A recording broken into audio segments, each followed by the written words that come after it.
Good morning, and welcome to your morning cereal.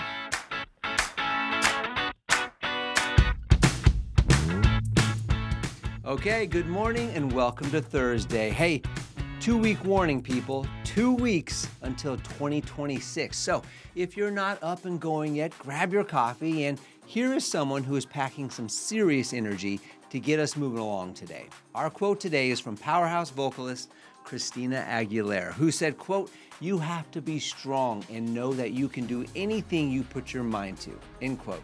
Sounds simple, doesn't it? The world may have a lot of opinions about you, but the most important voice is the one in your own head. Make sure that voice is your biggest cheerleader. All right, here are your 4 moments that matter for December 18th.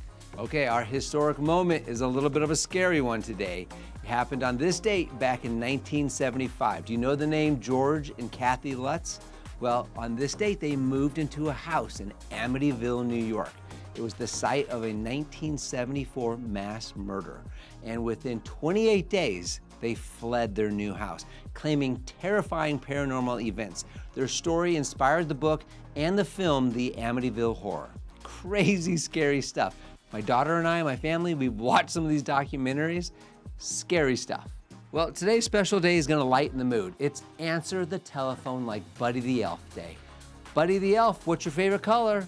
I know it's a little silly, but it's also a reminder that your energy is contagious. All right, the number 1 song on this day back in 1998 was I'm Your Angel by R. Kelly and Celine Dion. Now, one of my favorite Christmas songs, but don't expect anything new out of this duo until at least 2045. That's when R. Kelly is scheduled to be released from jail. Still a great song. Well, happy birthday to you. Today is your birthday. You share a birthday with a lot of people. Grammy-sweeping singer, songwriter, and whisper pop power Billie Eilish, she's just 24 today. Vocal powerhouse and pop icon Christina Aguilera, she's 45 today. Wrestler Stone Cold Steve Austin, 61 today. Oscar-winning actor and producer, you might know him, Brad Pitt, 62 today. Legendary director Steven Spielberg, he's 79 today. The Energizer Bunny guitarist Keith Richards, he's a young 82 today. And rapper, the late DMX, was born on this date back in 1970. Well, today's chapter from Mel Robbins' The Let Them Theory is Creating Community Anywhere, which is basically Mel Robbins' guide for building a sense of belonging no matter where life drops you, okay? Robbins starts with a hard truth here.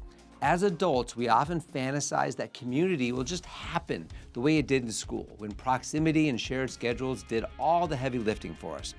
Whereas in reality, adulthood is the era of what she calls the great scattering.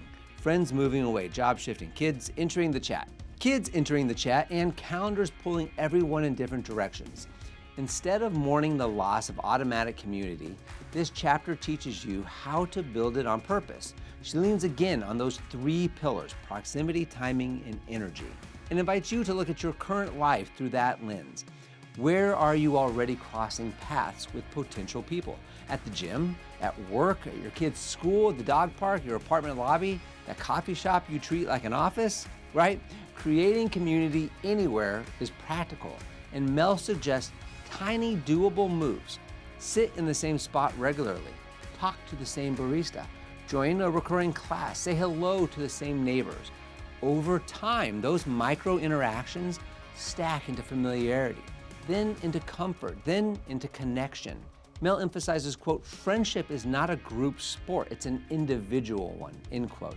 You don't need a giant squad to feel less alone. You need a handful of repeated, intentional connections. And Mel also connects this to the let them, let me mindset. Let people be who they are, busy, distracted, not super talkative at first. Let them respond however they respond. Your power sits in the let me. Let me show up again next week. Let me smile first. Let me ask one follow-up question. Let me invite, even if it's a little awkward.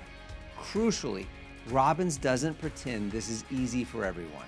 If you're introverted, like me, or if you're anxious or coming off a season of hurt, creating community can feel like climbing a mountain in flip-flops.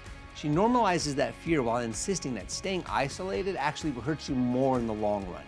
You don't have to become the life of the party. You just have to be willing to be consistent. And by the end of the chapter, community stops looking like something you either magically have or don't, and it starts looking like something you can co-create, one small step at a time. Okay, here's your Thursday takeaway. You can feel at home almost anywhere if you're willing to show up regularly. Go first in small ways and let community grow slowly instead of instantly. So, as you head into your Friday Eve, maybe answer one call with the Buddy the Elf enthusiasm and one conversation with Christina level confidence. Now, remember, the place you live or work today could turn into your community if you keep showing up as yourself. Hey, thanks for spending part of your morning with Morning Cereal. I will see you back here tomorrow on a Friday. And until then, have a fantastic day. Don't forget to follow and subscribe to the Morning Cereal podcast on the One Life Live It channel. You can find more episodes and videos by visiting our YouTube channel and the website at Sean Inglis and at SeanInglis.com, where you can also follow our other podcasts, the Mr. and Mrs. Inglis podcast and the Life Happens podcast. In these other podcasts, we'll dive deeper into everyday issues, self-improvement and well-being, business and finance, and we welcome special guests too. So join us. It'll be a good time, I promise. Thanks again for listening. Have a fantastic day, and we'll see you tomorrow.